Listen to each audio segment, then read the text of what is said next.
Madhava, Jaya, Kunja Bihari.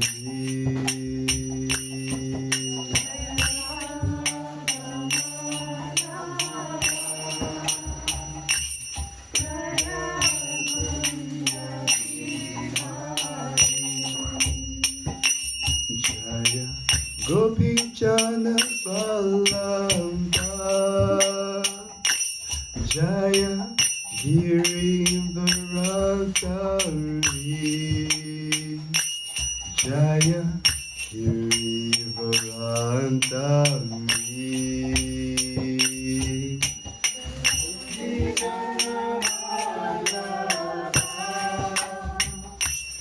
Jaya, Giri Varadari,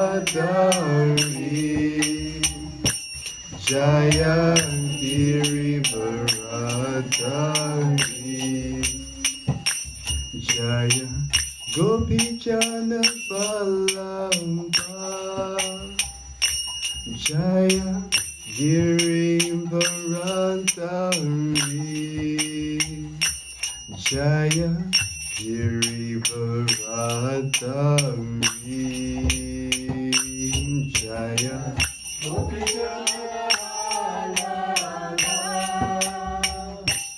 Jaya, Giri Varadari, Jaya, Giri Varadari, Jaya, Yashodanandana, Jaya, Rajajana Ranjana, Jaya, Rajajana Ranjana, Jaya, Yashodanandana, Jaya, Rajajana Ranjana, Jaya, Rajajana Ranjana,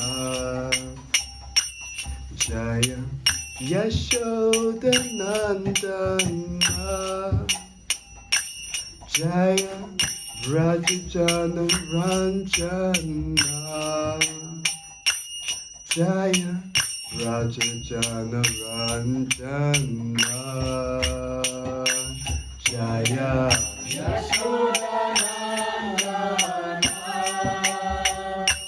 Jaya, Rajajana Ranjana, Jaya, Rajajana Ranjana, Jaya, Yamuna Tiravana Chari, Jaya, Kunja Bihari, Jaya,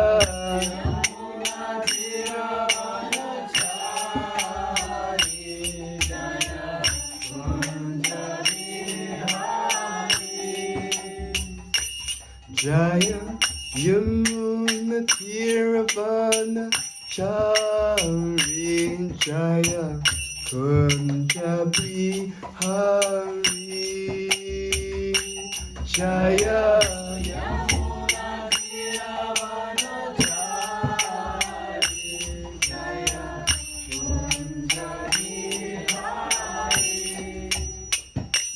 Jaya, Radha Madhava, Jaya, Kunja Bihari,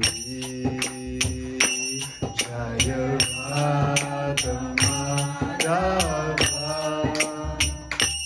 Jaya, Kunja Bihari,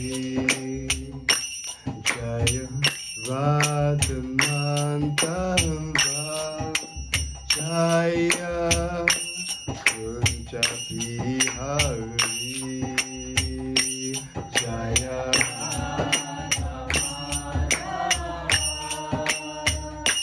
Jaya, Kunja Bihari.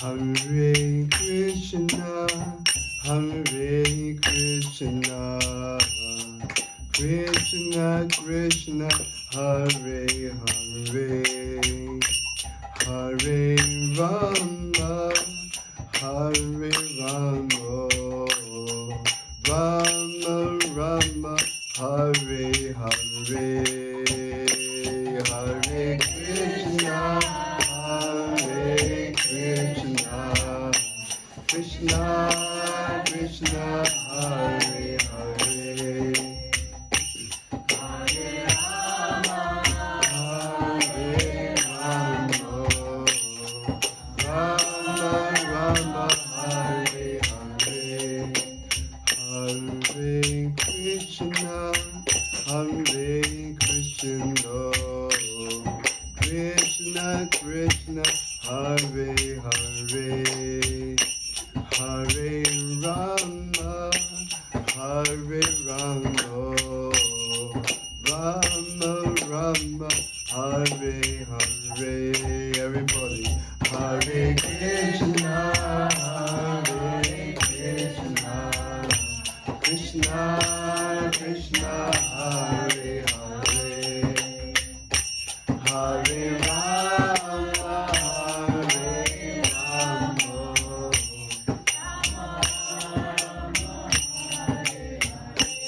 oh Hare Krishna, Hare Krishna, Krishna Krishna, Hare Hare, Hare Rama, Hare Rama, Rama Rama, Hare Hare, Hare Krishna, Krishna Krishna, Hare Hare, Hare Rama, Hare Rama, Rama Rama, Hare Hare. Jaya Prabhupada, Prabhupada, Jaya Prabhupada, Jaya Prabhupada, Jaya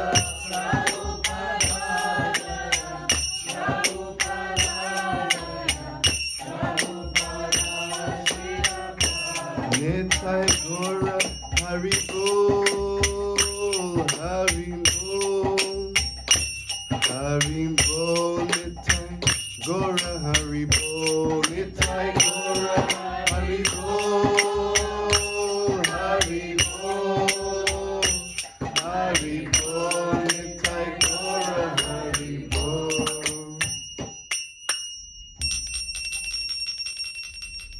Saints I go from Nandi. Jaya Vishnu Pai Pranam Supreme Rajagacharya. As Dr. the Shishiman is Divine Grace Lacy Bhaktivedanta Swami Srila Prabhupada Ki Jai. Jaya Vishnu Pai Pranam Supreme Rajagacharya.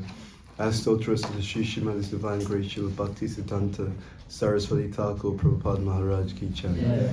Ananti Koti Vaishnava Vrinda Ki Jai. Namacharya Srila Haridas Thakur Ki Jai. Premsa Goshi Krishna Chaitanya Prabhu Nityananda. Sri Advaita Gadadhara Shivasadi Gaura Bhaktivinda Ki Jai. Shri Radha Krishna Gopa Gopinath Shama Kund Radha Kund Givi Govardhan Ki Jai. Shri Vrindavan Dham Ki Jai. Mathura Dham Ki Jai. Navadvip Dham Ki Jai. Yamuna Devi Ganga Devi Tulsi Devi Bhakti Devi Ki Jai. Prihat Madanga Ki Jai. Harinam Sankirtan Yaga Ki Jai. Samaveta Bhakta Vrinda Ki Jai. Janitai Gaura Pramanandi Hare. O glorious to some devotees, Hare Krishna. O glorious to some devotees, Hare Krishna. O glorious to some devotees, Hare Krishna. O glorious to the lotus feet of Sri Guru and Sri Gauranga. O glorious to Srila Prabhupada.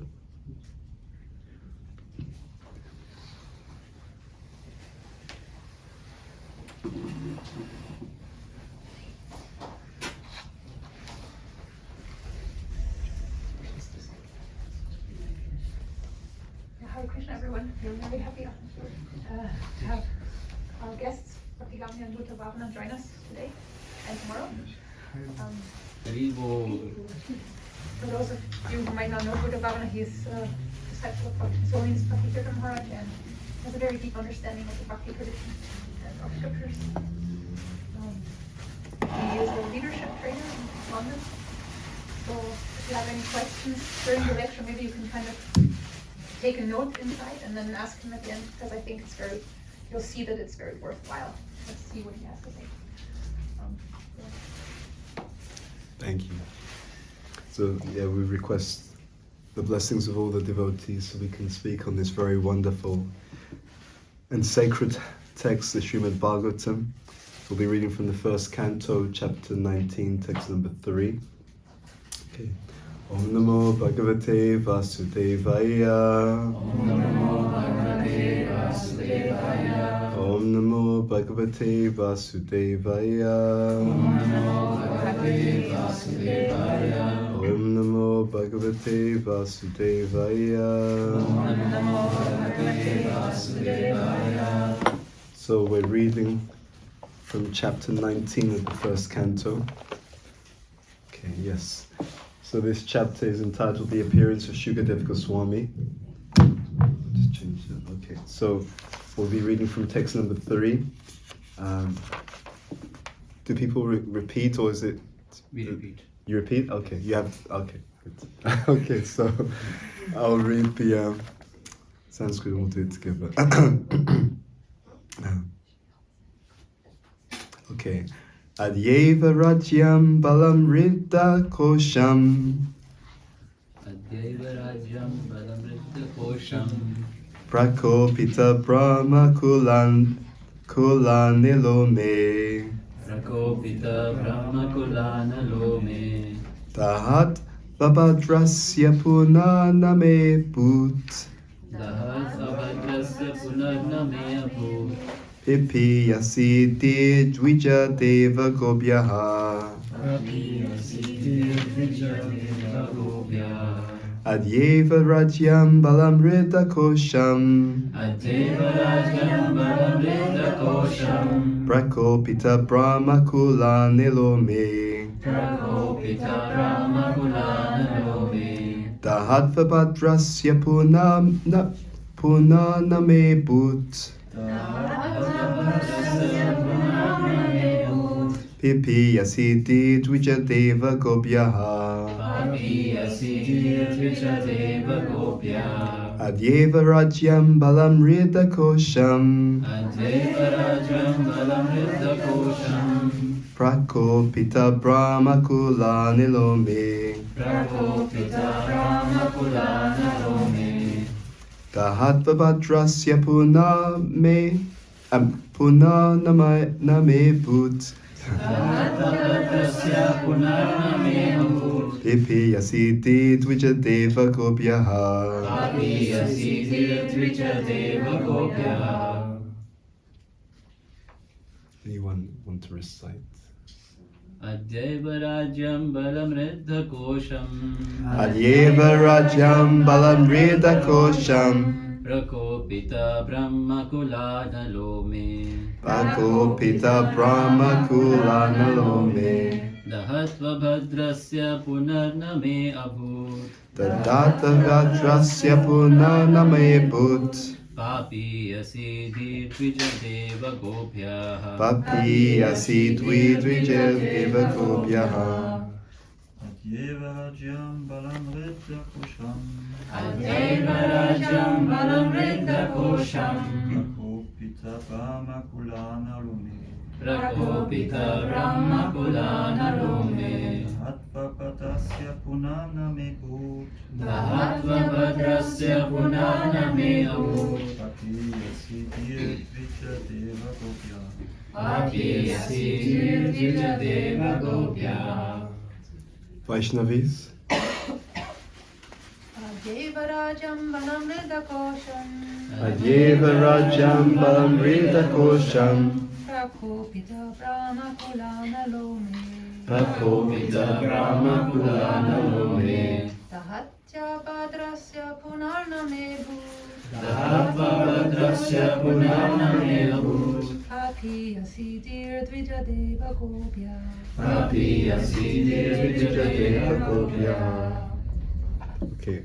Adya, this day, Eva, on the very, Rajyam, kingdom, Balam Rida, strength and riches, Kosham, treasury, Prakopita, ignited by, Brahmakula, by the Brahmana community,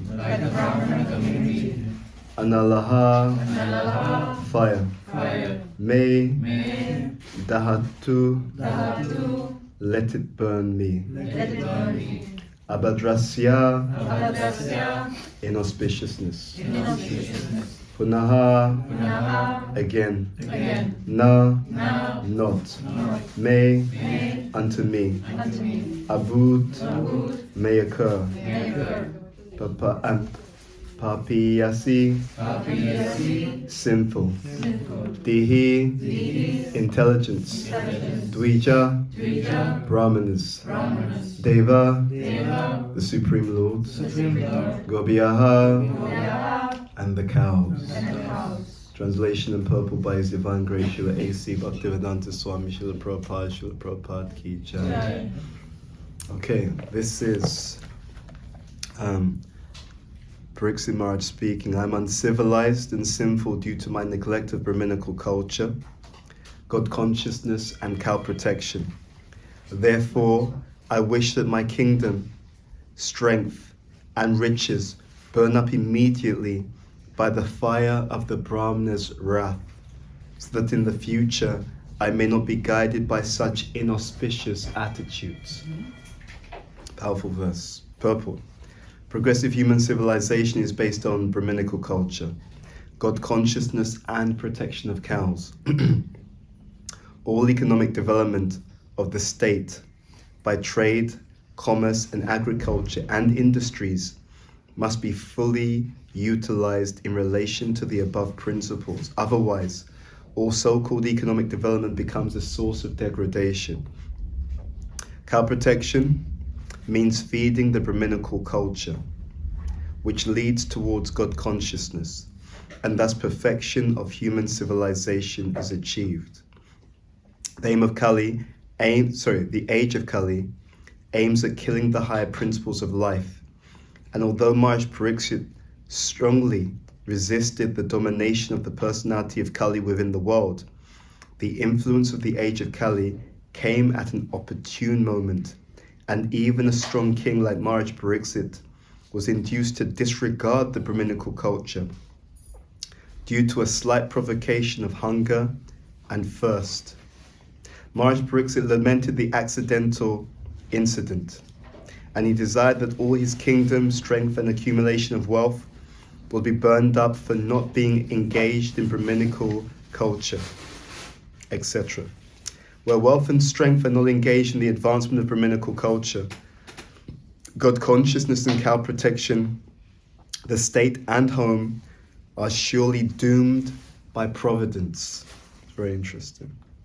If we want peace and prosperity in the world, we should take lessons from this verse.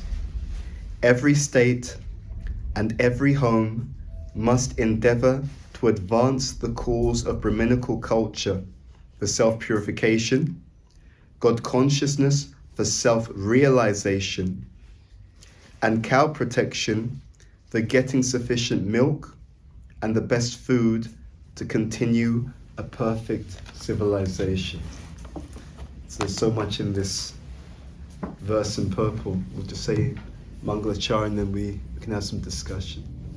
Nagyanatamirandasya Gyananjana Shilakaya Chakshu Militam Yena Tasmai Shri Gurave Namaha Shri Chaitanya Manobishtam Stapitam Yena Bhutale Swayam Rupa Kadamayam Dadati Swapadantikam Vandeham Shri Guru Shri Yuta Padakamalam Shri Gurun Vaishnavamscha Shri Rupam Sagrajatam Sahagana Raghunatam Vitam Tvam Sajivam Sadvaitam Savadutam Virginasaitam Krishna Chaitanya Devam Shri Radha Krishna Padan Sahagana Lalita Shri Vishakam Vitamscha Hey Krishna Karuna Sindhu Dinabandhu Jagatpate Gopesha Gopika Kanta Radha Kanta Namostate. Tapta Kanchana Gourangi Radhe Vrindavaneshwari. Rishabhanu Sutta Devi Pranamami Haripriye. Vancha Kalpatarubhyascha Kripa Sindubhyevacha. Patitanam Pavanebhyo Vaishnavebhyo Namo Namaha. Shri Krishna Chaitanya Prabhu Nityananda Shri Advaita Gadadhara Shri Vasari Gaura Bhaktarinda. Hare Krishna Krishna Krishna Hare Hare. Hare Rama Rama Rama Hare Hare. So this is one of the binding narratives of the Bhagavatam. We have a king, a very righteous king, who is now cursed to die. So what has happened is Maharaj Pariksit was in his kingdom, and as Prabhupada is explaining this purport, so he had some thirst, some hunger, and so he went to, into the hermitage of a sage, and that sage didn't respond to his request because the sage was in deep meditation. And so what he did as in anger, actually, he pulled a dead snake. But the son of the sage saw what he had done, and that immature young boy, he was only 5 years old, but he cursed Maharaj Pariksit to die. And it's very interesting. There are so many layers to the Bhagavatam. And layers means lessons. Here, Maharaj Pariksit, even though he's been cursed, look at how he's responding. The Krishna consciousness is an affair of the heart. What that means is that for the Krishna consciousness to deeply take root and to deeply transform each and every person, it must be sown deep within the fertile soil of a soft heart. And when we read this statement, you see how refined, how cultured, and how soft-hearted Maharaj Pariksit is. What does he say? I am uncivilized and sinful due to my neglect of Brahminical culture. When something negative happens to us, is this how we respond? Isn't that interesting? Such a sharp contrast. Often as practicing devotees, if something good happens, we think, well, I did chant some good rounds yesterday, so, hey, maybe that's why. If something bad happens, it's, how can Krishna do this to me? Like, doesn't he see what a good devotee I am? I go for morning program, I tick so many things off the box. But this is a completely different attitude. There's no grudge. There's just such refinement and responsibility. And that means, see, these statements, the expressions of an individual are representations of their consciousness. Right? What does Prabhupada say? He says, a fool remains hidden until they speak. Right? It's very interesting. In the Vedic systemology, in the Vedic system, the words are directly related to the intelligence. Right? So when Prabhupada says that a fool remains hidden until they speak, what he means is that our expression says something about our thought process. Because what we express is it's almost like a distillation. It is like the digestion of what we've been thinking about, hearing, reflecting on. And all these things come out through the sound vibration.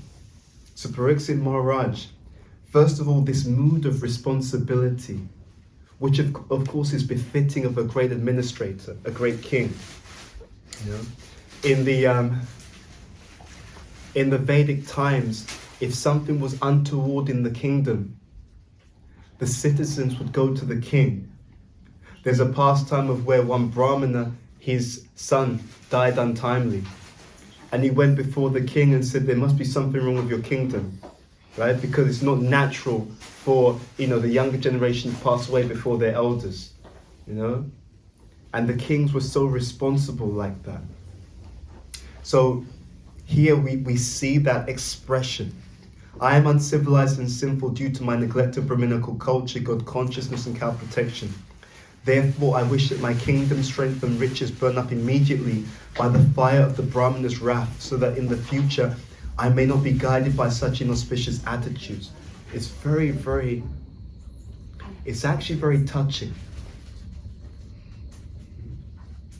The one is able to embrace such a deep sense of responsibility, not pointing the finger at other people, but thinking, what can I learn?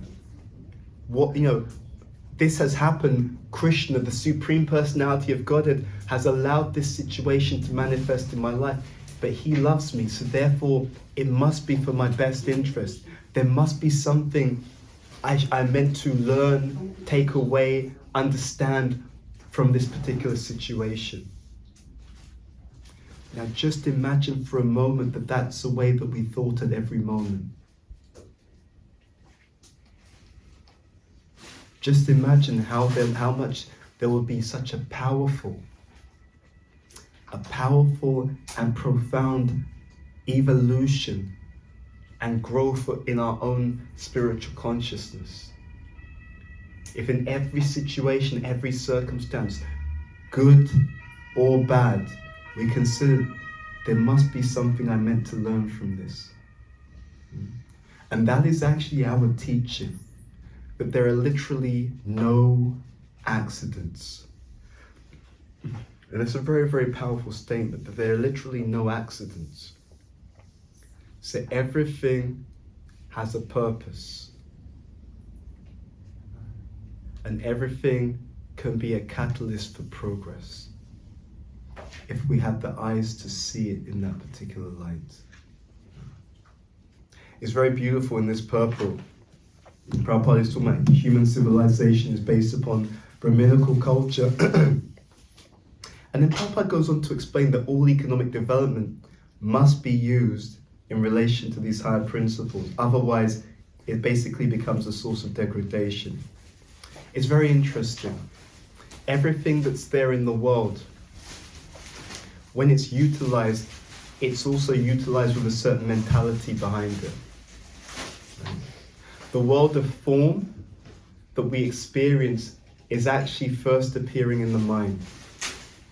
We have certain desires, we have certain attitudes, and then that starts to cascade. So we have our thinking, feeling, that becomes our willing, our actions. Our actions become our habits. Our habits become our character becomes our destiny. So in this verse, the attitude is really powerful. Because our attitude is the impetus for everything else that happens in our lives. So we are in the process of re-engineering human destiny, redirecting human destiny. How do we do it? We do it by making these often subtle but profound changes.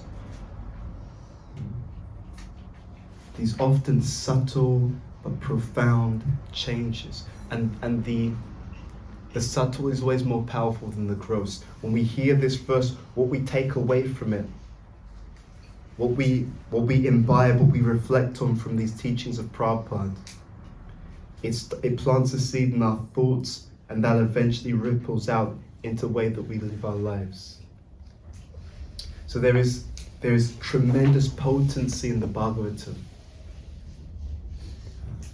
I was giving a retreat in the UK recently, and we were talking about how the mind works. And one of the things we pointed out was that by the thoughts and reflections that a person has, that creates their desires. It's very powerful to know the mechanics of that. What we think about and what we reflect on they become a desire. And that desire then becomes an impetus. The stronger the desire is, the deeper the desire is, the more intense the desire, that then leads to a certain type of, plan. Right? So from the desire, we then think, I want to go in this direction. The ayato vishayam pumsa, right?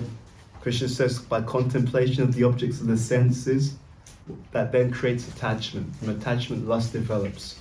Now that's talking about if we contemplate the objects of the senses. But if we also contemplate something spiritual, the same process takes place, but in a spiritual way. We want to imbibe, therefore, the mentality of transformation. We want to imbibe the mentality of reflecting on this Bhagavatam, Nityam Bhagavata Sevaya. Because by hearing this Bhagavatam, not just hearing the Bhagavatam, by reflecting and thinking on the Bhagavatam, we're transforming our desire, and transformation of desire is transformation of destiny. And this transformation is so powerful that not only does it transform the destiny of the devotee who hears it, but when their enthusiasm and when their desire is strong, it can transform the destiny of so many other people. So this process of hearing, this process of open-hearted absorption of the teachings is far more profound and powerful than is immediately understood. There are so many lessons here. Yeah? This idea of engaging everything in the service of the Lord. Right? Why do we want to engage everything in the service of the Lord? Doktaram yagyatapasyam savaloka maheshwaram suridam savabhutanam gyatvam chantim richati. Because he's the Bhaktaram. Right? He's the supreme proprietor of what? Sava Loka Maheshwaram. The supreme proprietor of all the planets, all the demigods, all the living entities. Everything belongs to Krishna. So everything should be offered back to Krishna, but with one additional ingredient. And that is love. Prabhupada was speaking to one Indian gentleman, and Prabhupada was making this point that everything belongs to God. So everything should be offered to God. And Prabhupada was making the point that if you don't do this, then you're a thief. So the Indian gentleman said, Prabhupada, no, I give to charity. Prabhupada says, oh, so then you're a small thief. So, it's very, very beautiful. Krishna has provided so much. And he's hiding in the heart to see what we're going to do with what he's provided. That is the beauty of Krishna consciousness. Many people will ask this question, if there's a God, why is this happening? Why is that happening? But we have free will. Love is not something that can be forced. So, just like someone who wants to have a relationship with someone else, they will be present to the person, they'll let them know that they're there, they'll do something sweet for the person, so that, yeah, I really like you, here's some prasadam, whatever it is. But it's up to us to reciprocate. It is therefore incumbent on every devotee to take that time to think, what can I do? What needs to be adjusted in my spiritual life? Whether it's an attitude, a particular aspect of our lifestyle, what needs to be adjusted so that I can come closer to Krishna? Every single devotee has a treasure chest of spiritual ecstasy waiting for them. It's so profound like that. We have a treasure chest of ecstasy waiting for each and every one of us. It is simply a question of reclaiming it. It is simply a question of reclaiming it. And the more, therefore, that we take this Krishna consciousness seriously, the more that we understand that in the pages of this Bhagavatam, in the lifestyle of this Krishna consciousness, the more that I do it carefully and properly, the more amazing experiences that I will have. And that is the amazing thing. Everyone wants to be happy, but very few people know exactly what will truly make them happy. So what happens in the life of most living entities is that we confuse deep joy with external stimulation.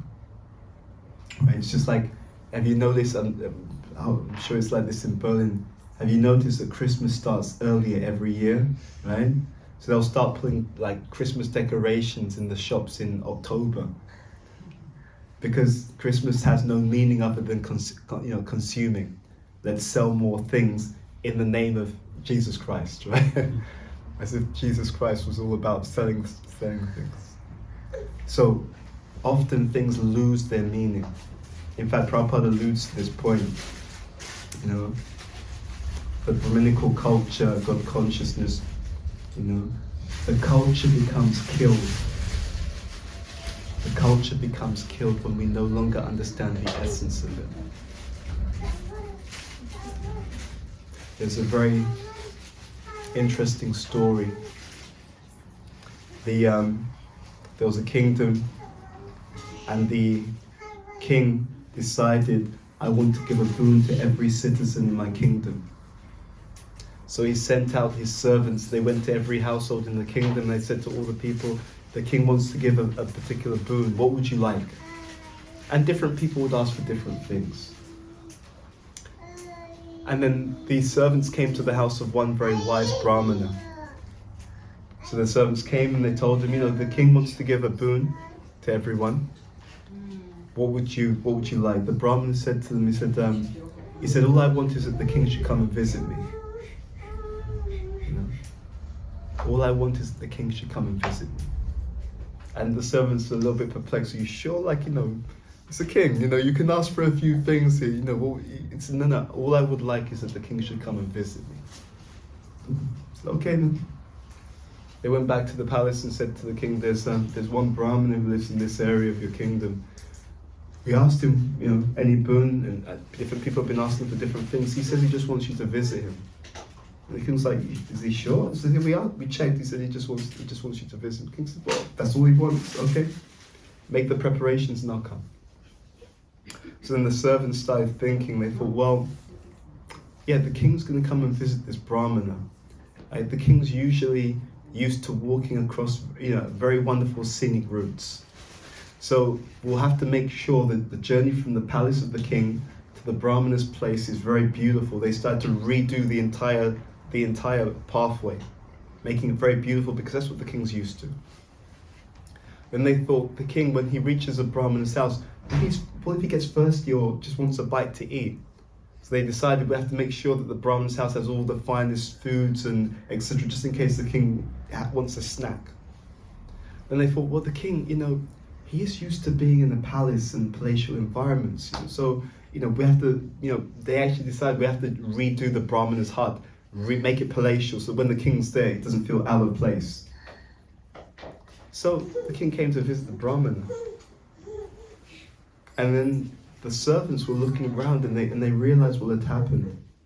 They realized, oh, hold on, this Brahmana, he was very, very intelligent.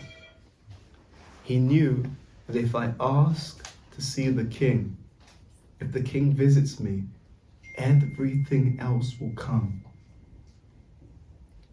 Everything else that's required will automatically be there. And this is a profound lesson. If we allow Krishna to truly enter into our life, to truly enter into our hearts, it is undoubtedly the case that we will find that everything else that is required, genuinely required, will truly manifest. and everything which is unhealthy will be removed. Everything inauspicious will be removed. Prabhupada was fully aware of this. He was fully aware of this. He was in America in 1976 in one state within the US, and that state was the slaughterhouse capital of America at the time, and the weather was bitterly cold. And Prabhupada turned to his disciples and he told them, he said, if you can get them to close down these slaughterhouses, he said, immediately the weather will change. What does that mean? It means that ultimately all these experiences in the external world and all the experiences in our own individual lives, they are an expression of something about consciousness. There's nothing more powerful than consciousness. So if we are able to transform our consciousness, we will also transform the atmosphere of our lives. We will also transform the atmosphere of the entire world. And that is the exciting, enthralling, and enlightening mission of Sri Chaitanya Mahaprabhu. This Krishna consciousness, it will affect everything. It will affect the weather. It will affect the resources that the earth gives. It will affect the ecology. All of these things. It will affect the condition of the health of the people in Kali Yuga. All of these things. Because the root cause, the root is consciousness. We're therefore extremely fortunate to be exposed to this understanding. So if we can work with our own consciousness through the chanting of the Hare Krishna Maha Mantra, through the hearing of the Srimad Bhagavatam, through the discussions and the kirtan and the association of devotees, if we can work on our consciousness, just like a doctor works on a patient, we can be sure that there'll be miracle after miracle after miracle in our own life and in the life of every person that we come into contact with. It's a very different way of seeing the world, isn't it? It's a very, very different way of seeing the world, and it's a secret. It's the most profound secret in all existence, and that is that consciousness affects everything. So what the Bhagavatam is trying to do, amongst many things, is to build a desire within the heart of the living entity to understand this is where your time and energy can make the most profound difference. I'm sure we've seen this in our own lives, right? By our hearing, by our reading, by our service, we've seen something change. And that subtle change is so profound that we're still experiencing the effects of that subtle change right here, right now. It's so powerful. Maybe the last thing we'll end on is that one element of transforming our consciousness is to understand how little time we have. Pariksit Maharaj was cursed to die in 7 days, isn't it? Right? We will also die in 7 days. Did you know that? It will be a Monday or a Tuesday, a Wednesday, Thursday, Friday, Saturday or Sunday. One of these 7 days, we will have to leave the world. So not in a stressful way, but in a joyful way. Let us invest our time. Let us invest our time and energy in the blissful transformation of consciousness. Because it is only by the blissful transformation of consciousness that there will be a blissful transformation of the entire world. Okay, so we'll stop there. Srimad Bhagavatam ki Jaya, Srila Prabhupada ki Jaya, Jaya Tagore Pramanandi. Any questions or comments? Yes. So you were mentioning that from attachment lust develops. Yes. How does it? Because you can say that I'm attached to my father. How lust is developing in that scenario? So the verse that's given in Bhagavad Gita says, contemplation of the objects of the senses leads to attachment. And then from that attachment, lust develops. So lust means that desire, that possessive material desire. So for example, there have been studies, and the studies have found that if you have a couple who've been married for a very, very long time, and they're very attached to one another, which is natural, then let's say one of them passes away, often what happens is the other one loses the will to live. And then they actually eventually, not even so soon after, well, soon after, they may have some health issue, then pass away. There's increasingly an understanding that our emotions and our mentality affect our physical bodies. So what's being said, what's being indicated through the example that we shared, is that will to live, that is also coming from how we associate, who we associate, what we feel. But it comes back to the main point, or one of the main points we mentioned in the seminar. What you think about and reflect on, that causes you to have a certain desire. So naturally, we're around, let's say, our parents, our family. So naturally, by that association, we'll have some attachment. That's natural. At the same time, if we develop our Krishna consciousness, we will be attached to people, but we'll be attached to people through Krishna. You see? There's a difference between thinking that a member of my family is my mum, my dad. There's a difference between thinking that, because if I think that, then it has a sense of possession. They're mine. Let's look at an alternative. What if I considered that my own mother and father belong to Krishna? And if I think that they belong to Krishna, which they do, then it doesn't mean I give them less love and care. It gives actually greater quality.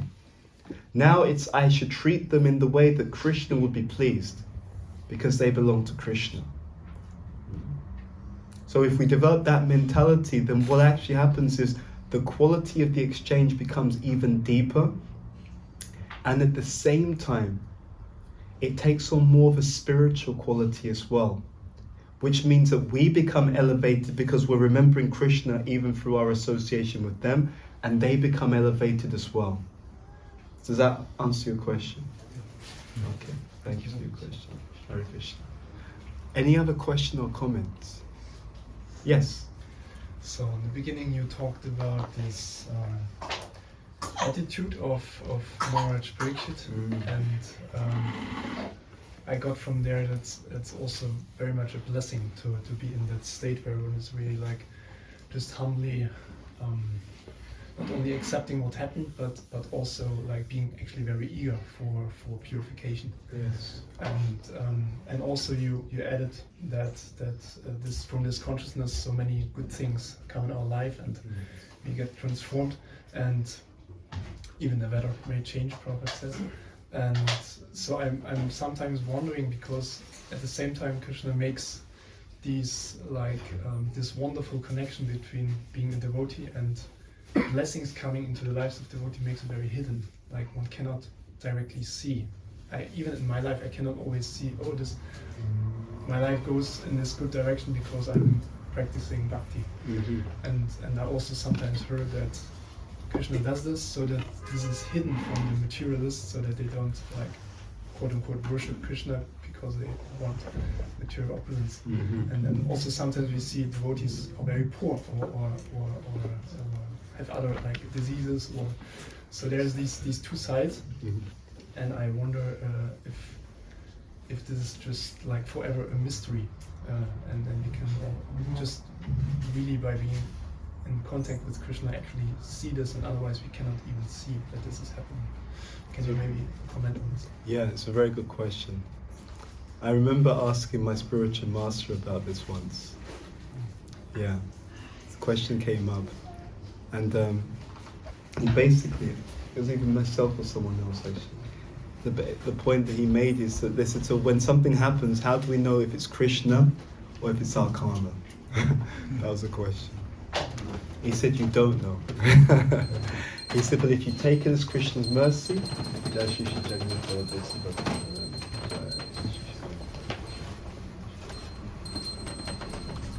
he said, whatever happens though, he said, if you take it as Krishna's mercy, it becomes that. Yeah. He said, well, whatever happens in our life, if we take it as Krishna's mercy, and we look at it in that way, he said, it becomes that. So, interestingly enough, the clue is given in this particular verse. It's our attitude towards whatever's happening.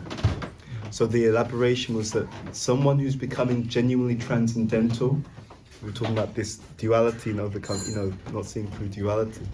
Someone who becomes genuinely transcendental learns to say thank you to Krishna for whatever is happening. They will see it in that way, So, someone has money. Thank you, Krishna. You're giving me facilities so I can use it in your service. Someone loses money. Thank you, Krishna. You're helping me to live simply so I can understand that, the ultimate goal is to just surrender to you.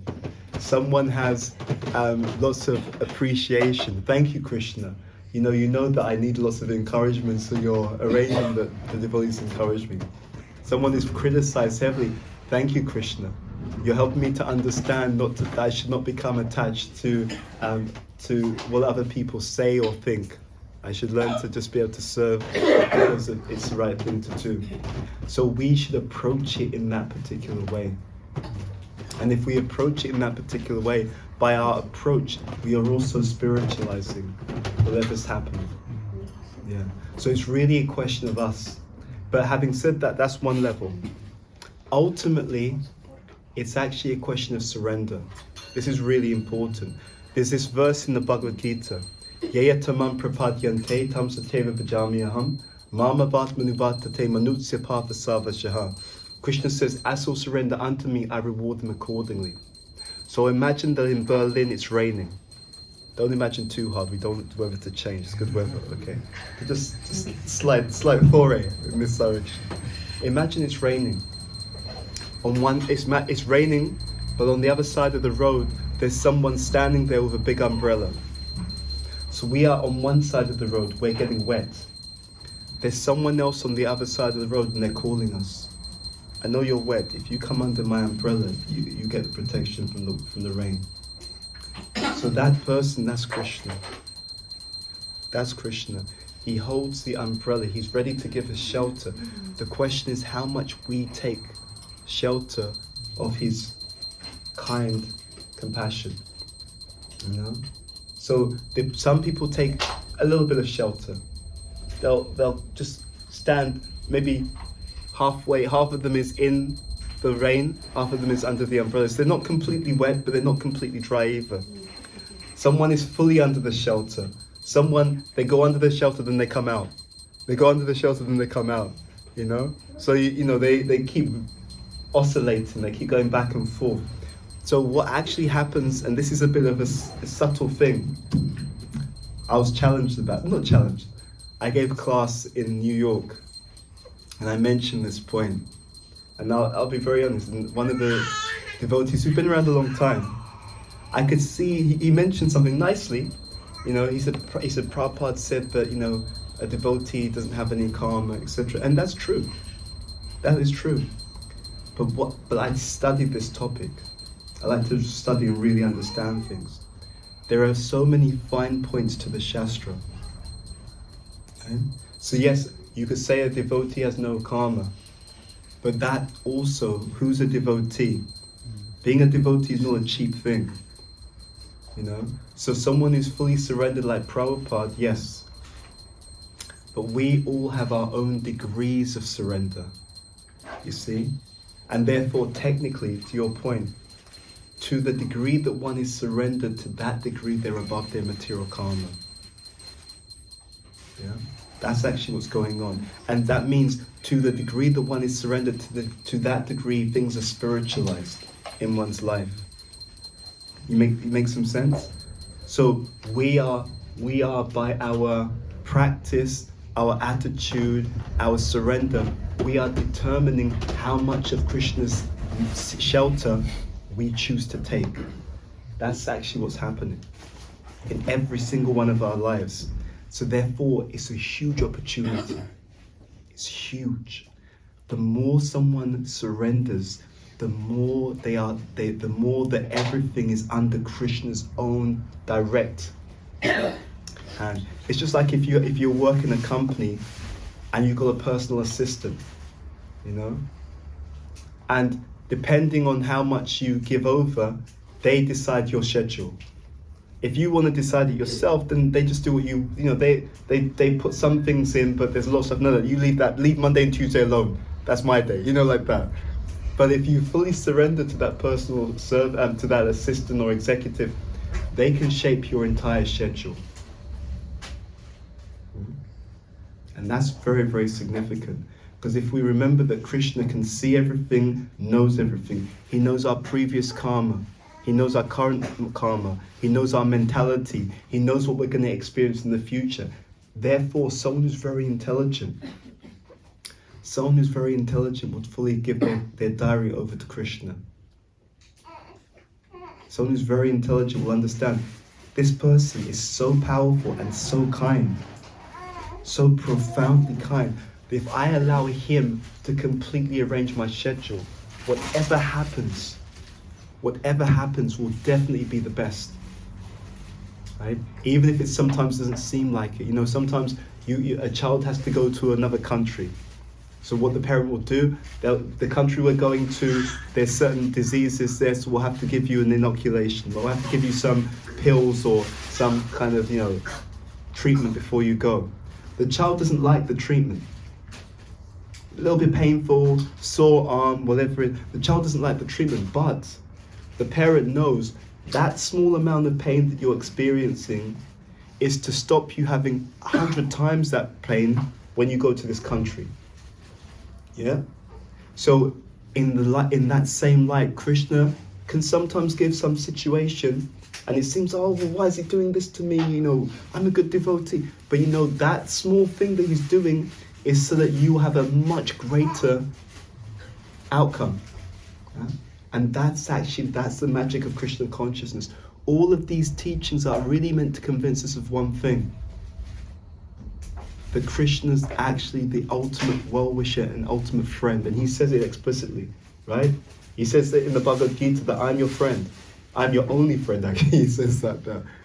And if we really believed it, or to the degree that we believe that, to that degree we surrender. And of course, again, surrender isn't like a dry thing. Shushukam kartumavyayam. It is a joyfully performed surrender. But that's the excitement of spiritual life. So, in summary, the degree of surrender determines how much our lives are spiritualized, right? How much things are playing out because of karma, how much things are playing out because of Krishna. Yeah. Does that answer your question? Thank you for your question. Other questions or comments from anyone? Yes? I really like how you because it makes so much sense now because, so that means in any moment what is happening to us can change into something that comes from Krishna just if I make this shift in that moment of choosing to see it like that, right? Yeah. And since we can't know, so I just want to see if I understood correctly. If we can't know if it's my karma or if it's coming directly from Krishna, it's the best option for a devotee to just assume that everything's coming from Krishna, right? And also, if we see it like that, then the attitude we have towards something is also a way of offering. Mm-hmm. You see? Just like food. If someone's going to cook, because everyone has to eat, but if I'm cooking with the attitude that this is for Krishna, that's actually also part of the offering. Mm. So the offering is also my attitude. This is yours, Krishna. I'm cooking anyway. I'm cooking for you, Krishna. I'm going to try and make it nicely for you, Krishna. And then I'm going to offer it with prayers. So in the same way, if we approach and see everything in our life, oh, this is Krishna's mercy. It will become that because it's a way. That's another way of offering. You see? Because we're also seeing everything through in the way that Krishna would like us to see it. And what does that mean practically? Seeing everything the way that Krishna would like us to see it means seeing through the eyes of Shastra. You know? Seeing through the eyes of Shastra. Bhaktivinoda Thakur has stated in the Harinan Chintamani that surrender is the Swarup Lakshana. Surrender is the primary characteristic of devotion. Swarup Lakshanam. He says the 26 qualities of a devotee, he says they are Tatasya Lakshanam. They're secondary qualities. You know, those qualities are secondary. But the root is actually the surrender. Because from the surrender, everything else will come. Yeah? That's the point. So yes, it's the attitude. Since you've asked, I'm going to give you a little bit more on this. So what happens is this. A person comes to Krishna consciousness, they have karma, right? But they've now come to Krishna consciousness. As they surrender, it means that they completely take shelter of Krishna. Now, what does Krishna do? That person may have certain karma from their previous life. Krishna takes charge of all of it. If the person fully surrenders, he takes full charge of it. And then he can either decide, okay, this you don't need anymore, we're not going to give it to you. Or he can say, this bit of your karma, this could actually be quite useful for your spiritual growth, you know? So I'm going to give you that karma, but I'm going to give it to you in doses that I have decided. So sometimes in scripture it's called Krishna karma as well. So he can take all your karma, but then he may give some of it back to you. But now, let's say that you were meant to be a millionaire at the age of 30. He decides, that could interfere with the person's surrender. Why don't we make them a millionaire at the age of 40 after they had 10 years of practice? So he's given you a karma, but because it's under his control, it's now the dose that he wants and he can reschedule it. You know, so they were meant to experience this when they were 15. We can change that. They'll experience it when they're 45. You know? All of these things, he can play around with it. Or he can say, yeah, there's no problem. We'll give that. They were meant to experience this at the age of 30. I'm going to still let them experience it at the age of 30. You see? Often, to be very honest, as devotees, when we hear Krishna takes away karma, we think what that means is he'll take away all the bad stuff. You know? But actually, good, bad, it's actually two sides of the same coin. There are some people, they don't progress in Krishna consciousness because of some bad karma. But there are also some people who don't progress in Krishna consciousness because of some good karma. You know? It really is like that. Right? Some people don't progress because some good karma. You know, the money makes them think, you know, I'm actually the controller, I can do this, I can do that with my money. Why do I think, you know, yeah, Krishna's nice, but I don't have to surrender too much. I mean, because I've got so much facility, I'm okay, I'm pretty good. So by their good karma, they don't surrender. For some people, by their bad karma, they don't surrender. But what that really means is it's by the attitude. You see? It's ultimately by our attitude. And therefore Krishna says, Vasijaham Ridishani Vishto Matasmriti Jnanam Apohanam Cha. He gives knowledge, remembrance, forgetfulness, but it's because we want that. Nothing has to be an impediment to our surrender. Nothing is an impediment to our surrender besides our own attitudes. But yes, that's how Krishna karma works. He can take it away if he can take charge of it by the surrender of his devotee, and then he can choose what he does with it. You know? So he may choose. Here, look at what's happening. This is a great king. He kept Kali out of the kingdom. All of this is a Mahabhagavat, and he's cursed to die by a 5-year-old. A 5-year-old. But look at the attitude he has. The attitude is, it must have been me. He didn't say, oh, you know, but Krishna, I've done so much for you, and, you know, what's wrong? You know, don't you know this? I tried to serve sincerely. I did my varnashram properly. He didn't say any of that. His attitude is actually, look, this is so beautiful, the way this ends. Therefore I wish that my kingdom, strength and riches burn up immediately by the fire of the Brahmana's wrath, so that in the future I may not be guided by such inauspicious attitudes. Yeah. It's very beautiful. And it's very instructive for us. If we have a great opportunity, not just every other day or sometimes a year, we have a great opportunity at every moment to take full shelter of Krishna. To say, Krishna, you decide my diary. You arrange the schedule. That doesn't mean that we're not active. Just like Arjuna, Krishna says, fight. We do our duty, we do our service, we do the best that we can, we take initiative, but with the mood that I'm going to do everything I can, and Krishna, whatever you want it to turn out to be, that's up to you. My spiritual master said once, he said, how do you know what Krishna wants? He said, it's no problem at all. He said, what you do, he said, in whatever service that you're doing, you do it with as much devotion, right? You do it with as much devotion as possible. And if you consistently serve with as much devotion as you can, he said, then Krishna will organically make the arrangement. Isn't that amazing? We do the best we can in whatever service we're doing with as much devotion as we can, and Krishna will organically make the arrangement. That is amazing, because he's attracted by the devotion. You see? He's attracted by the devotion. Oh, this person loves me. This person wants to be with me. This person wants to hear about me. This person is trying to sincerely serve me. Let me get involved. Because they have a desire to serve, I will get involved and I'll show them, yes, I see your desire to serve. This is how you can do it. He gets involved wherever there's devotion. So we're very fortunate. Does that answer your question? Prabhuji, one question. Yes. Thank you so much for your wonderful class and wonderfully you were answering all the questions. I just have one question that, and just like we know, Jaya Muni's karmavad philosophy, like he says that everything depends on your karma, whatever you do, and even if there is some sanctioning authority who is sanctioning the result of karma, even he is under the control of your karma, because if your attitude is sincere, if you are genuinely working, then even if there is some sanctioning authority, he also is bound to give you the result. But we know that Krishna is Abhigya Swarat, he is fully independent. So like how do we see this both? It's a beautiful question. You see, what happens, it's like this. So when we came to this morning, there was no traffic, right? So we could get here very quickly. So we got here, I just looked at the time, it was 8:58. 2 minutes before 9 o'clock, so we got in. And I know before when we were thinking, when we were about to go, we were thinking maybe that we should let the temple know we may get here just a little bit late, just so that people are prepared. Now, you could say that the driver made his best endeavor. He used his endeavor, his hard work. It's all about his endeavor.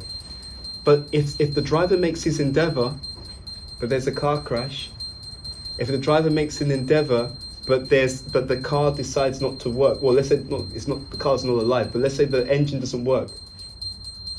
If the driver makes his endeavor, but let's say that he paralyzes his arm and then suddenly can't drive. What does that mean?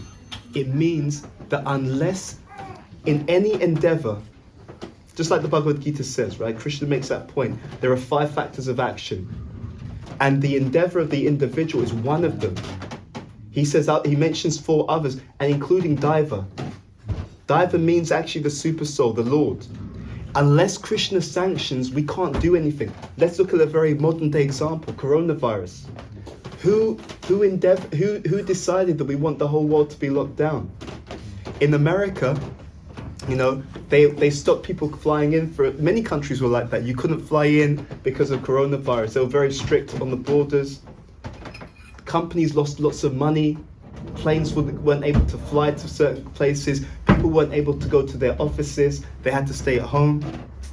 Now, you could say that most of the people in that situation, they would have wanted to do certain different things. Right? Some of them would have wanted to go to the cinema. The cinemas were closed. It's not the endeavor alone. Our endeavor is only functioning based upon so many other things being in place. Right now, we're sitting down listening to a class. This is working. This is connected to some electrical supply. If the electrical supply doesn't work,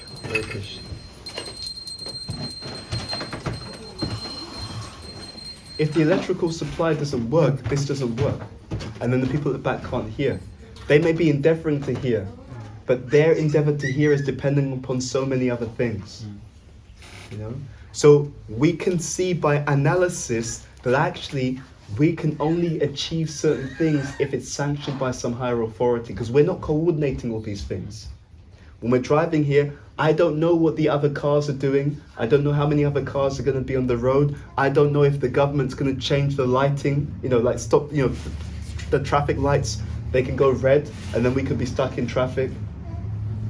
There's always some other higher authority that has to say, yes, your endeavor can come through. I will arrange all these other circumstances so that your endeavor can come through to fruition. Otherwise, nothing happens. There are people in the world right now who are paralyzed. They don't want to be paralyzed. Because of their paralysis, there's some things that they can't do. They can't move certain parts of their body. Their desire to move the body is there. It's not a lack of desire. Their desire is there. If you say to them, would you like to be able to move your arm? They'd say yes. Right? Some people had COVID. Right? It's not a question of endeavor. They had it. They didn't want it. So there's always, factually, logically, anything that we want to do is only able to happen if there's so many other things which happen. Someone wants to come into the office, there has to be some security guard who opens the building. That building's not open all the time. Someone has opened the building up early in the morning so that all the workers can come in. If the security guard doesn't open the building, the workers can't get in. They have no keys. So this is the point. That's why we say this idea that the higher authority has to do it. If the higher authority had to do it, then that means that every endeavor would have to work. Because people, when they endeavor, they want something to work. But even when we want something to work, does it work every time? No. That means that the higher authority is not under our control, right? Sometimes they talk about this. If you just desire the law of attraction, you just desire it, right? Close your eyes, desire that you're a millionaire.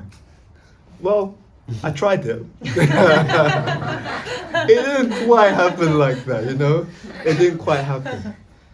It's not that everyone who desires something gets what they desire.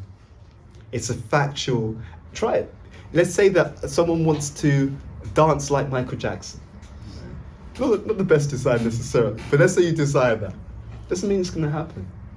Someone hasn't been exercising for years, and they want to win the Olympic gold in 6 months. They desire. Does it happen? No. So it's not desire in love. Prabhupada says in one purport in the Bhagavad Gita, man proposes, God disposes. That means that we can desire something, but unless Krishna says yes, unless he says, okay, let that happen, unless he says yes, the desire itself is not going to do it. Yeah. Does that make sense? Does that answer your question? Yeah, I'll do one more question. Yes. In relation to when you said that when something bad happens to us, our attitude determines, like if our attitude is that we see Krishna's blessing, then it becomes that you said, right? So does it mean that our attitude is like bigger than Krishna also? No, because the attitude is part of Bhakti Yoga. Yeah. That's what it means. That's why there's so much emphasis. Trinada pi sanicha no taroa pi sahishnuna amanina manadena kirtaniyasta. One should chant the holy name of the Lord, but in what mood? In a humble state of mind, attitude. Right? More tolerant than a tree, attitude. Thinking oneself lower than the straw in the street, attitude. Devoid of all sense of false prestige, attitude. Right? Not expecting respect from other people, attitude. But also ready to give all respects to other people, attitude. And then what does he say? Lord Chaitanya says, in that state of mind, Kirtaniya Sada Hare. In such a humble state of mind, one can chant the holy names of the Lord constantly. So we can see the reflection. That Shikshashtakam reflects Rupa Goswami's statement. Anya Bilasata Shunyam Gyana Karmad Navritam Anukulyena Krishna Nushilanam Bhakti Uttama. This devotional service should be done, it's an activity done favorably for Krishna's pleasure. Attitude. I'm doing it for Krishna's pleasure. Devoid of all desire for karma and gyan. Attitude. Right? So I'm doing it for him. I'm not doing it for some fruitive benefit or for some, liberation, freedom from suffering. Yeah? So it's all the attitude. So if we do things in the right attitude, that is part of the offering. Because Krishna doesn't need anything. Someone says, could you think about this? Let's say it's your birthday. Someone gives you something as a gift, but they give it to you and say, you know what? I gave you this, right? Look what I gave you. Like look how great the gift was. Look at look. You see how I gave it to you? You see? Look. You wouldn't appreciate it because the attitude's wrong, isn't it? But the same thing, I really appreciate you. I really respect you. And I was trying to think, what would you like? And I just thought this little hump, it's not much. But I thought you may like it and it may be useful for you. So I just wanted to say how much I appreciate you. It's very different, isn't it? Same thing, different attitude. Yeah. And in Krishna consciousness, we're trying to build a relationship. The offering is the medium, but what's actually being given is the affection. It's the love, it's the devotion. That's what we're actually giving. Does that answer your question? Thank you. Thank you for your question. Hare Krishna. Yes. I have two questions. That's So- the more the merrier. Thank you so much for your wonderful and very clear and to the point class. Thank you for your tolerance. So the first question is like at some point suppose in a kirtan or like there is these small moments when you feel that you want to surrender completely. There are some like moments, but then when you go back to normal life, then it goes away. Like that surrender is not really surrender anymore. But so how do we really see that, like those small moments of surrender, like does it really to what degree of surrender it relates to, like, because It's a very good question. So, there's a story, and you can all relate to it. It's something that we all experience. There was a married couple, and they, one of them would love to cook for their partner, so they would cook every day for their partner. And every day their partner would eat and really like the food and so on. And then one day they were discussing, and the person who cooks said to the partner, "Do you remember all the meals that I've cooked for you?" And the partner said, I don't remember all the meals. I can't remember every single meal. But their partner said to them something very interesting. He said that even though I don't remember all the meals, every single meal that you cooked for me, I felt nourished by it. I don't remember all the meals, but I do know that I was nourished by the meal. When we engage in devotional service, it's like that. We may or may not remember all those moments. Right?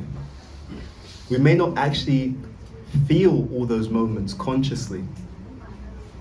We may be taking something, just like you take medicine. Sometimes you don't feel that it's acting on you, but it is acting on you. There's two different things. One is the power of the medicine, the other is the awareness of the person who's taking the medicine. So it can be the case that I'm not very aware. So I don't feel that the medicine is making a difference. Does that mean that the medicine isn't making a difference? No. So I would reframe what you're saying. You may remember certain moments where you feel like surrendering. But whether you remember moments or don't remember moments, that doesn't mean that you're not getting purified by your practice of devotional service. Make sense? Just like the meals are nourishing, even though you don't remember all the meals. But you are getting nourished. You see, what happens just like a child grows up, if you look at that, if you deal with that child every day, the changes are so tiny that the child looks the same as they did the day before. But then how is it possible that that child one day becomes an adult? The changes are so small. If you took a picture of the child on Monday and Tuesday, and you look at the pictures, you wouldn't see any difference. If you took a picture of the child on Wednesday and Thursday, you look at the pictures, you wouldn't see a difference. Does that mean that there isn't a difference? There's always a difference, isn't it? I may not be able to perceive the difference. but there's always there's a difference. And those tiny imperceptible differences, they build up. And that's how we go from being, the baby who's like this big, into this adult who's this big. And it's like, how did that happen? Because if you take the picture of the baby on Monday and Tuesday, the baby looks the same. Always, any parent, the baby looks the same as they did the other day. But one day, that baby, over years, it looks completely different. So this is how devotional service works. What's actually happening is, it's so potent, it always makes a difference. There's always some nourishment. There's always some purification. Sometimes we notice, oh, I want to surrender. Oftentimes we don't notice, but there's always a change. So, what we should, so maybe the focus is not on those moments of surrender. The focus, we can say the focus is, let me take the medicine as best as I can. I may not always be aware of how the medicine is working on my body, but I know that if I take the medicine, it's a potent medicine. Something is definitely changing and transforming, whether I know it or not. Does that answer your question? Thank you. And you had a second one? Yeah. So it's like similar, like an extension to this.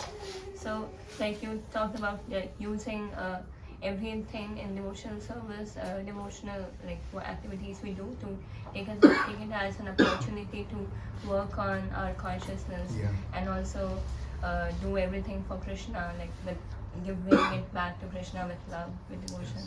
But as you said, my question is, often we do all these activities, but they turn out to be very ritualistic, and it's from mind and not from heart anymore. So how to deal with it, and how to overcome these problems, and to be conscious of what we are doing. Sure. As with anything, it's a practice, first of all. So we should, what is it, Nectar of Instruction talks about engaging devotional service with enthusiasm, right? There's so many things about devotional service that are very, very positive anyway, right? People like good kirtan. Go into a kirtan, it's like, wow, it's good kirtan. You can listen to classes that inspire you. It'll make us more conscious in the class, because it's like, oh, that's something new. Oh, that's interesting. Oh, wow, that's, So I'm putting together something on this topic. I've been thinking about this a lot. We have to personalize our practice. It's very, very important that each and every devotee, now let me be very clear, along with doing the fundamentals, must be there. Along with that, we should personalize our practice. In other words, what that means is we should try to do our Krishna consciousness in a way that really inspires us. I'll give you some examples. I think about this a lot. We all have different personalities. We all have different personalities. So let's say, let's try this. There are some devotees who actually, they like doing things in a very social way, right? They feel enthusiastic when they do things with other people, right? There's some devotees who are a bit more solitary, right? They like being around devotees as well, but they like to do certain, they kind of like to have time by themselves more. So let's take reading or studying the Shastra. There are some devotees, because they're very sociable, they would actually get into studying Prabhupada's books more if they did it in a group.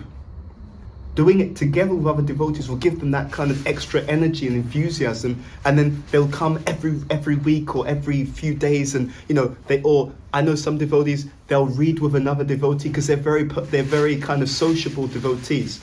So what we're doing is we're thinking, right, because you've got this kind of tendency, how do we engage that in Krishna's service so that you do the fundamentals? How do we get you to read Prabhupada's books? For someone else, they just want to, I have some devotees, they're very conscientious, very scheduled. I've got an hour to read, then an hour to do this, and it's like they're very structured, and that works for them. And if you tell them, let's do it spontaneously with a few friends, like, I can't do it with people, it's too loud, it's too much, they're talking all the time, no. If they sit down by themselves, it completely works. You see? So if we know that, that's why it's so useful to know ourselves. It's so useful, because then you can use that knowledge to see, how do I approach this Krishna consciousness? What is the best way for me to keep in touch with, keep in enthusiastic contact with the hearing? Enthusiastically stay in touch with the chanting. Enthusiastically stay in touch with the service, So it's very, very important. It's not one size fits all. Prabhupada makes that point in the Bhagavatam. It's in the 8th canto. 8th canto Bhagavatam, chapter 2, text number 30, in the Purport. Prabhupada says we have to fight Maya from a position of strength. And he says what constitutes a position of strength is different for different devotees. So I've studied this. What I've noticed is generally all the devotees who are really generally doing quite, who are very enthusiastic, let's say, they're often well situated. Now, of course, things change and we won't always be able to do that in every respect. What I'm saying is, if we know what we can do, we should do that. Some devotees, they're struggling to read alone. But they love spending time with other devotees. If they just thought, I love spending time with other devotees, why don't I read with them? You'd see that they would continually get in contact with the Bhagavatam, and it would purify them. You see? And then when they be more and more purified, then they can do anything and everything for Krishna. For some other devotees, they need more variety. I know there's some devotees, they can do the same thing, the same time, every day for years, and it works for them. For others, they would pull their hair out. It'd be like, no, it's too much. I can't do the same thing the same time every day. Because it's a different nature, different kind of mentality. So we have to find the approach. Can you remind me your question? Because I think I've gone into a bit of a tangent. You answered me. Okay, but just remind me for myself what the question was. Basically, when we practice devotion, we perform devotional activities, and tends to become more Mechanical. mechanical and not really from heart. Yeah. So this is what can change it. It is the job of every devotee to approach the ninefold process, hearing, chanting, but to approach it in a way that keeps us enlivened. We don't hear that so much in our movement, but it's very important. We should take responsibility. How can I hear in a way that keeps me enlivened? When we were speaking on the way here, Prabhu was sharing that, as he's reading certain things, it's giving him a new lease because there's new understanding, new fresh understanding. And I could relate because I'm like that. The day I got initiated, my spiritual master said, this person wants to know everything. And that's true. I'm like that. It's like, I want to understand, how does this fit with this? And what about this bit? It's like that. So if I'm constantly learning new things, it keeps it very fresh for me. We have to see, and that will stop it becoming mechanical. The one other thing I'll share, often our devotional service is mechanical because we don't have a fresh understanding about what we're doing or why we're doing it. If you study the scriptures, what will happen is one of the effects of studying the scriptures, but proper study, not reading it and then, I've heard it before, let me go. But actually try really understanding it. It will take away the tendency to engage in devotional service mechanically. Because what the study does, it has many effects. One of the things that studying Prabhupada's books does is it takes things out of a subconscious autopilot and brings you into conscious awareness. So you're conscious of for example, if I gave you a ring, and I said this ring is not very valuable, you may not pay so much attention to it. But if I gave you the same rings, actually I made a mistake. That's a 24 karat gold ring. Now you understand the value, right? We'll be careful with that ring. It's very valuable, right? It belongs to this person. If we look after it, it could be worth a lot of money. When you understand the significance of something, it takes away the mechanical element. See? So you'll see that the devotees who actually regularly study the Shastra and regularly hear and reflect on what they're hearing and reading, it removes the tendency to be mechanical, at least in the area that they have real knowledge. Yeah. Prabhupada said something very interesting about his books. He said that the purpose, he said, I've written all these books just to encourage you to chant. Very interesting. By the books, you understand, it just keeps telling you about the significance of the holy name, what it does, the power of the holy name. Stories about people who chanted at the moment of death and they got liberation, or they became completely purified. It's all to actually increase the understanding about the significance of what we're doing. Because the moment something is significant and important, we take it seriously, and it's important. Be careful. Look after it carefully. And as long as we don't know the significance, it becomes more mechanical, more autopilot. Yeah. Okay. Yeah. Thank you so much. Thank you for your question. Yes, Prabhu. Thank you for the lovely talking and explanation with stories. It's very, very relatable. Thank you. I don't tell enough stories, but I'm trying to change my habits. Yeah. And if you can give your little intro, because I was late, I would really want to know about you. And I have a kind of question related to surrender. So surrender really helps, actually, it helps me. But I don't know how to use this surrender in the materialistic life, like office, jobs. Surrender to God is amazing. But should we apply the same thing to the persons, my boss, like colleagues? Because sometimes they misuse it. Yeah. So how to handle this thing? Great. Yeah. It's a great question. So I'll just by way of introduction. So I'm friends with Mangala and Tusa Krishna. I'm based in London. So I'm a disciple of His Holiness Bhakti Tirtha Maharaj, and we give classes in different places. So that's there. In terms of surrender, it's a very good question. So let me ask you, would Krishna be pleased to see his devotee being mistreated or manipulated? What do you think? Yes or no? No. No. Not like. Right. So, in scripture, it's explained that there are 6 principles of surrender. The first 2 are accept what's favorable for one's devotional service. The second one is reject what's unfavorable. So, now we understand some specifics of surrender. Then we look at the workplace environment. Okay? So then in the workplace environment, what it means is that, is it favorable for your Krishna consciousness to be mistreated? Yes or no? Generally not. Okay? So therefore, in your workplace environment, you act in a way which is professional, right? But also with healthy boundaries. It requires a bit of intelligence to see on a case-by-case basis, but the point is you act in a way which is professional, respectful. Prabhupada will sometimes say have some formal, like that, because it's a job. And at the same time, you try to do it in such a way that you think, how can I spiritualize this? So some ideas.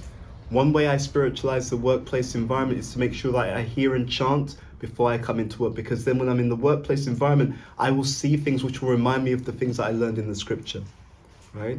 So I may see someone being made redundant, and then Prabhupada will say in the material world, everyone is self-interested, right? So even though these 2 people are friends, but when it comes down to it, they want to make more money in the business, they just make this person redundant. Oh, Prabhupada said in the material world, it's like that. Oh. So it reminds me of what I've heard. So it reinforces what I'm hearing in the scripture. That's one way. Second, I can spiritualize the work environment. Maybe that I can give people prasadam there, right? Or maybe I let them, if they're interested, I kind of help them to have some understanding about that there's some higher goal, higher purpose, or that I'm involved in some spirituality or whatever. So there's different ways, and at least I use the money that I get from the work, I use it to do some devotional service to help to spread Krishna consciousness. So there's many ways I can spiritualize that. When it comes to dealing with specific people, I deal with them nicely, but I also don't want them to get karmic reaction. If they mistreat devotees, right? And if I'm in a position to not let that happen, and I let that happen, it's a curse on them. So out of compassion for them, I'm also keep some healthy boundaries, you see? Now, if I can't do that, or if doing that's going to jeopardize, my ability to just maintain my ashram, then I have to make a way. I have to evaluate. Okay, in this case, it may not be better. It may be better not to say anything because it can cause more trouble, which will make it harder for me to practice. Because now I've got 10 things I've got to deal with at work, and it's going to take away distract from my consciousness. So you have to see on a case-by-case basis. But the principle is, I accept what's favorable for my devotional service. I reject what's unfavorable for my devotional service. That's the principle. Those are the first two principles of surrender. And then I just intelligently applied that to the work environment. Does that answer your question? Yeah. Okay. Thank you. Any other question? Yes. One question, Bro. This is about karma. Whatever we have done karma in our previous birth, and we get everything according to our deeds. Okay. And so what should we do karma in this life, and what is the important karma? Yeah. So when we come to devotional service, as we surrender to Krishna, our karma, it's actually interesting. As we surrender to Krishna, our karma becomes incidental. We don't really care about previous lives, what we've done or not done. We care about it only to the degree that it's going to help us to serve Krishna now. Yeah, because we can't see everything we've done. We've had countless lifetimes. We've had many, many lifetimes. But what we can focus on right now is two things. One thing you could say, we focus on our devotional service now. And when we do our work in the world, we offer the results of that work to Krishna. We purify the karma of our daily life by offering the fruits of our daily life in Krishna's service. We purify it. Yeah? So that's what we would actually do. We don't need to worry about previous activities, because you will not be able to list everything that you've done in all the countless lifetimes. So we don't worry about that. That would actually become also a distraction. What we do instead is consider, right, I'm here now. I'm going to engage in devotional service. I'm going to hear and chant. I have to maintain myself if I'm a grahasta. Okay, so I will work in the world, but I'll try and do some work which will allow me to still have time and energy for devotional service as well. And I will give the fruits of that work, even the skills, even what you learn in the office place or the workplace. Let's say there's certain skills that you learn. You can then engage those skills in devotional service as well. There's many ways in which you can spiritualize what you're doing at work. So the skills, the money, the contacts, right? The lessons and experiences, all of these are ways of spiritualizing the work environment. But that's the idea. Engage in devotional service, meaning like hearing and chanting, do the work, and then use some of these ideas to see Krishna in the work environment. Learn things in the work environment that can be used in Krishna's service. Does that answer your question? Yes. Okay. Thank you for your question. Okay. Do we have time for more questions? Is that okay? Yeah. It's like about Bhakti Maharaj. So he has written so many wonderful books, and I started reading like Spiritual Warrior 2, and I realized like I noticed myself almost highlighting every other paragraph, every other line is so rich and so deep. So how do we really study those like books, because it's like you forget, and also you cannot highlight the whole book. So how do we really study this book? Yeah, it's a very good question. So, well, first of all, I should say that the books, more or less all of them, most of them are available on Amazon now. So if people want the books, they can buy them on Amazon, and Amazon will just send them to wherever you are in the world. Second thing to say is we're also doing audiobooks. Those books will be on audiobooks. We've got one on Audible, and the others will come soon, this year. Many of them will come this year. The realization I have in regards to your question is just like eating. where's your appetite? You know? So start where there's hunger. So when you read a book, look for where there's appetite. There may be a particular passage that speaks to you more.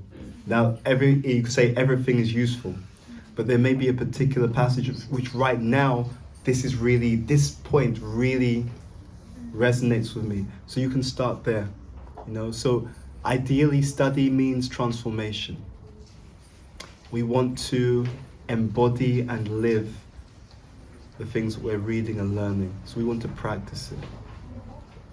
One of the techniques that Bhakti Tirtha Maharaj gave me for study, and I really found it helps, he said you should read in the mood of thinking, if I had to explain this to someone else, how would I explain it? He said, because then what happens is it makes you think more deeply about whatever you're reading. And then you start thinking, okay, so this point, you know, how could I explain this? What's an analogy I could use? You know, if there's a particular pastime that I could share that would help to bring this to life, this is an example, and it goes a bit more deeper into the consciousness. But you can start with whatever, and with spiritual literature, often we'll read more than once, because it's very rich, yeah. So we'll read something, we'll get something on one reading. We'll come back again, and because there's so much there, next reading we'll get, this also is interesting. And different things will stand out to us at different times as well. Does that answer the question? Okay, thank you. Any final questions? Yes. Okay, I'm not able to quote that exact thing, but just like the answer to his question extension, Prabhupada writes in one of the purports of the 18th chapter, some particular verse I'm not remembering, but there he writes that Paramatma reveals what we did in our past life, and he guides us in this life to carry it on further. So now we don't see that happen usually, but like how does it happen then? Yeah, so what that means sometimes is that you see that you have a certain leaning, a certain tendency. For example, people come to Krishna consciousness. What does Krishna tell Arjuna? Arjuna asks Krishna, what is the fate of the unsuccessful yogi? And Krishna says to him, someone who's gone some way on the path of devotional service, they'll either take birth in a rich aristocratic family so they don't have to worry about money. The idea is that birth is so they don't have to worry about material facilities so that they can focus on Krishna. Or if they've done more service, they take birth in the family of transcendentalists. Why in the family of transcendentalists? Because they're reminded in that setting of what they did already. You already did devotional service. That's why you're born in a family that does devotional service. So from a young age you're reminded. In a similar way, what we'll see is that sometimes people have a certain inclination. Sometimes you will hear about famous musicians. From a very young age, they just play many instruments and they read music. They're being reminded of activity that they did in a previous life. You see? That's why they have a strong talent in that area, and they're awakened to that talent when they're very young. Right? So that's what it means, the Paramatma reminds. Yeah? It means they're being shown, oh, do you know, you're only 10 and you're already good at writing literature. You know? Or you're only, 7 years old and you can sing so well. They're being reminded of their previous skills or capabilities that they've cultivated in the previous life. That's what it means. That answers your question. Yes, thank you. Thank you. Yeah, but it's not every life. It's recent, certain skills, because otherwise we have so many billions of lifetimes. Yeah. Yeah. Any other questions? Yes. Just one point you said that children who are taking birth in a devotee family are also they have past practice done. But there are also families where children are not devotees, they don't become devotees and they don't take interest at least during that time. So what is why is it so? Yeah. So basically it's like this. So you know the story of Bharat Maharaj. So at the end of his life he became attached to a deer. Because he became attached to a deer at the end of his life, even though he was a great devotee, next lifetime which birth did he have? Yeah. A deer. So Krishna says in the Bhagavad Gita, Antikali jamameva smarmudva kalevaram yaprati samadbhavam yati nashtasya samshayaha. Whatever you think about at the time of death, that determines the state to which one attains. So, if someone is a devotee, then at the time of death they'll have some recollection about devotion. Therefore they can take birth either in a devotee family, or they can actually be, they can come across devotional service at a very young age again, to remind them, this is what you did last time, do you want to carry on? Still free will is there. Do you want to carry on? And then the opposite is also true. Some people take birth in a situation where they're as far away from devotion as possible, because they want to be as far away from devotion as possible. So Krishna says, I give knowledge, remembrance and forgetfulness. It's the desire of the person. See, nothing is accidental. So someone says, this is a question that people sometimes say, well, you know, you're only religious, people are only religious because they were born into that situation. This person wasn't born into that situation, that's why. But no, there's a reason why they weren't born into that situation. It's not accidental. You see? So this is the point. But there's also another side. And that is that sometimes Krishna can be very kind. Well, he's always very kind. He may see that if you're born in, if you get this situation straight away, you may take it for granted. So you are a devotee, and we will bring you back into the devotional association, but we'll do it at a certain point in your life. You'll be exposed to it at a certain point. Prabhupada said about his disciples, he said, actually, you are devotees, you know. When I called you, you came. So they had some sukriti, they had some spiritual credit. Sometimes we see if a person's born in a situation, it can also be that they may take it for granted. You see? And someone who's not born in a situation, when they come to it, they may be like, this is wow. They may be very relieved. So again, it's ultimately dependent upon the attitude. So there's the exposure and there's the experience. We can get an exposure to something, but how we experience it, that's also dependent upon the inner desire of the individual. Does that make sense? Okay. Yeah, but it's not an accident that someone's born in a certain situation and born away from a certain situation. Okay, so we'll stop there. Yeah. Okay, maybe before you stop, can you tell people where they can find lectures of you online? I think you have a website, right? Yes, I do. Actually, the best place is probably my SoundCloud. We do have bhutabhavana.com as well, which I need to update. But yes, the SoundCloud's probably best. So we have SoundCloud, and I think we also have a YouTube channel as well. So we have some classes on there. And in SoundCloud, they enter your name, and then it comes. Yeah, if you put if you do a Google search, Bhuta Bhavana Das SoundCloud, you'll find some classes there. Yeah. And what about Cream? Oh, that's the website. Yeah, that's bhutabhavana.com. Okay. Yeah, Okay, yeah. okay. That's the website. Yeah.